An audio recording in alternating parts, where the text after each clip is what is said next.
Trump's presidency is collapsing, and sources suggest his own scandals combined with catastrophic policy failures might be creating perfect storm he can't survive. We're not talking about normal political opposition or partisan attacks. We're talking about reports that Trump's approval rating just crashed to 37%, with 61% disapproving in Pew Research poll. And in my view, there is nothing more dangerous than an unethical president who believes they are above the law. Even Republicans who have been critical of Trump don't appear convinced impeachment is the remedy. An impeachable offense should be compelling, overwhelmingly clear, and unambiguous. I've not heard evidence proving the president committed bribery or extortion. That independent voters now favor Democrats by 28 points, according to Harvard-Harris, showing massive swing away from Republicans. That Trump is underwater with literally every single demographic group, including whites, blacks, Hispanics, Asians, men, and women. That former Republican gubernatorial candidate in Minnesota just withdrew from race, saying he cannot support this party anymore after watching how ICE operations turned immigration advantage into Democrat weapon. And what might make this collapse so devastating is Trump's response revealing total disconnect from reality. Sources suggest he's posting on social media at 11:30 p.m. claiming highest poll numbers I have ever received, while actual data shows historically terrible approval. His Deputy Attorney General Todd Blanche appearing on Fox News saying, "It's not a crime to party with Jeffrey Epstein as defense strategy," while Trump appears 38,000 times in files. Reports indicate right-wing podcasters are publicly admitting far-left critics were correct about Trump's authoritarian tendencies all along. When president's approval is worst in modern history, when his own party's candidates are abandoning ship, when even conservative defenders are saying opposition was right, when scandals from Epstein files to Minneapolis killings are combining with economic failures and worker exploitation, that's not temporary political trouble that rebounds. That could be karma destroying presidency, where every lie, every abuse, every corrupt decision is coming back simultaneously, creating cascade of failures Trump caused himself and cannot escape no matter how much he rants claiming vindication. But before we break down why Trump's 37% approval represents historic collapse and how his team's Epstein defense strategy reveals desperation, real quick. You cannot trust mainstream media to connect how multiple self-inflicted crises from scandal to policy failure are converging to destroy Trump's political viability.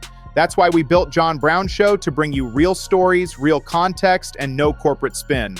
If you want analysis showing how karma is systematically dismantling presidency through consequences of Trump's own actions, hit that subscribe button right now.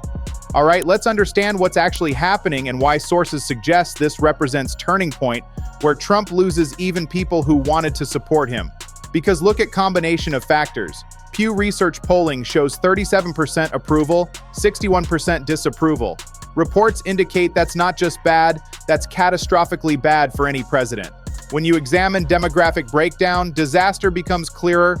He's minus 40 with black voters, minus 45 with Hispanics, minus 48 with Asians. Only positive rating is plus 48 with Republicans, but that's weaker than typical partisan support, suggesting even base is softening. Harvard-Harris showing independents breaking plus 28 for Democrats means 2026 could be electoral wipeout. Sources suggest when combined with Epstein's scandal, where Trump appears 38,000 times across 5,000 documents, when his deputy attorney general's defense is literally, "What's wrong with partying with Epstein?" when DOJ exposed dozens of survivor names while concealing millions of pages, potentially implicating powerful people, when Minneapolis ICE killings turned Republican immigration strength into liability so severe that Republican candidates are withdrawing, when Dr. Oz is telling workers they need to work more while promoting AI replacement of rural healthcare, pattern emerges. This isn't one scandal or one policy failure. Reports indicate this is systematic collapse, where every Trump decision, from associating with sex traffickers to authorizing violent enforcement to exploiting workers, is simultaneously exploding. And Trump's response of posting delusional claims about poll numbers and ranting about suing Harvard for $1 billion at midnight shows he's losing grip on reality as consequences catch up. Let's start with numbers because sources suggest they tell story of political collapse rarely seen in modern presidency. Pew Research has Trump at 37% approval with 61% disapproval. To understand how bad that is, most presidents at this stage maintain approval around 45-50% even with opposition. Reports indicate 37% puts Trump among worst-performing presidents in modern polling history, but it gets worse when you examine demographic breakdown showing he's lost virtually everyone except hardcore partisan base. Think about specific groups. Sources suggest black voters have Trump at -40 with 71% disapproving. Hispanic voters -45, Asian voters -48. Even among white voters who traditionally lean Republican, Trump is underwater. Reports indicate when you're losing every racial and ethnic demographic, when women reject you, when men aren't providing enough support to compensate, you've become politically toxic at population level. The only demographic where Trump maintains positive rating is Republicans at +48, but even that's concerning because typical president would be +70 or +80 with own party. When third of your own partisan base isn't fully supportive, that signals deep weakness. And there's Harvard-Harris generic ballot showing Democrats +28 with independent voters. Sources suggest independents are people who decide close elections. They're swing voters, moderate voters, people who aren't committed to either party and vote based on performance. Reports indicate when independents break against you by 28 points, that's not normal swing. That's realignment level rejection, suggesting fundamental loss of confidence. Historical patterns show that when independents favor opposition this heavily, midterm elections become bloodbaths for president's party. Republicans defending narrow House majority with independents breaking +28 for Democrats might mean losing 40-50 seats, creating massive Democratic majority that could impeach, investigate, and constrain Trump for a remainder of term. Think about Minnesota gubernatorial candidate withdrawal. Sources suggest he was Republican candidate in competitive state who said he cannot support party anymore because they turned immigration from winning issue into Democrat advantage in just couple months. Reports indicate he literally said it's almost as if Republicans from DC were doing this by design to help Democrats. When your own candidates in your own party are withdrawing because your policies are so disastrous, so incompetently executed, that associating with you damages their political viability, that reveals party in free fall. This wasn't Democrat saying this. This was Republican who wanted to win saying Trump has made that impossible. But step back and consider how Trump's team is defending Epstein connections, because sources suggest this reveals bankruptcy of their position.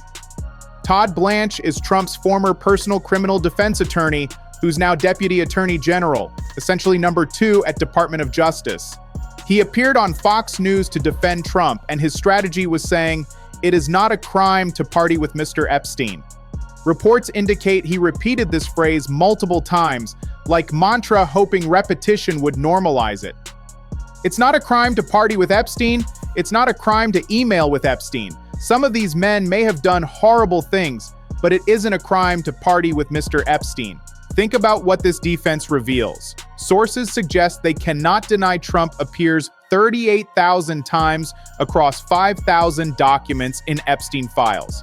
Cannot deny extensive relationship documented through photos, flight logs, witness statements, FBI reports. So strategy becomes trying to normalize associations by claiming they weren't technically illegal. Reports indicate problem is when your defense for appearing thousands of times in sex trafficking investigation is technically not a crime to associate with sex trafficker. You've conceded moral ground completely. You're admitting relationships existed, admitting they were extensive, just arguing they shouldn't matter because association itself isn't prosecutable. That's not exoneration. That's admission with weak justification. And there's survivor exposure disaster that might reveal DOJ's real priorities. Sources suggest when releasing Epstein files, DOJ had one critical job beyond document production: protect survivor identities, redact their names, redact their photos, redact identifying information while releasing everything else. Reports indicate they failed catastrophically and systematically. Dozens of survivors had names left unredacted, exposing them publicly. Photos of underage girls were released, requiring emergency takedown. Victims' attorneys had to rush to federal court because their clients were suffering PTSD from re-traumatization of having their identities exposed to world. Think about Todd Blanche's excuse. Sources suggest when confronted about this failure, he said, "Mistakes were made. When you rush something in 60 days, these things happen." Reports indicate, but that's a lie.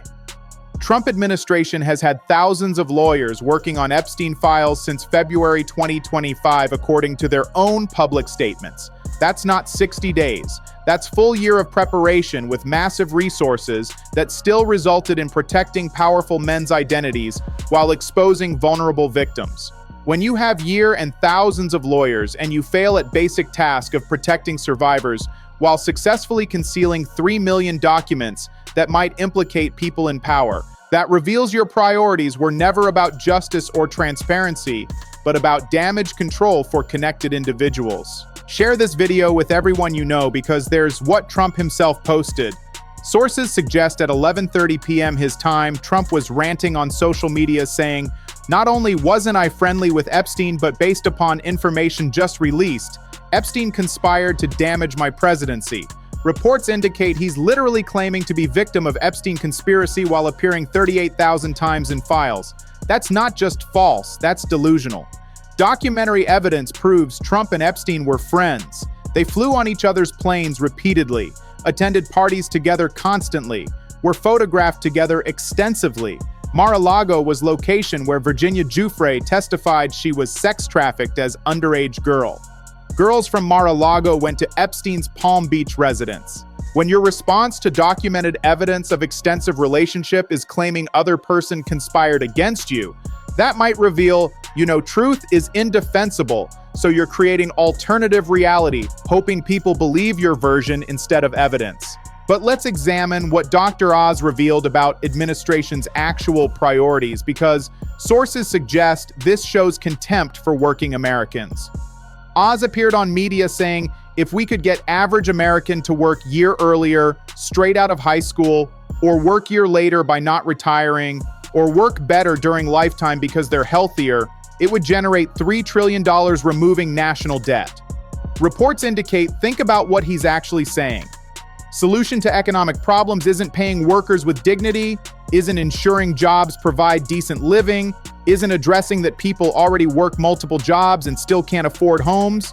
Solution is make people work more, work longer, work earlier, become more efficient machines for corporate profit.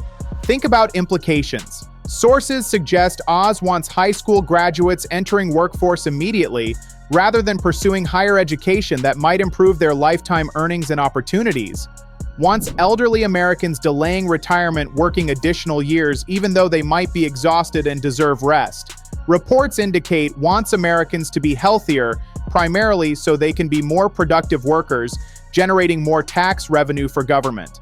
That's viewing human beings as economic inputs whose value is measured by wealth they generate for others, rather than people deserving dignity and quality of life.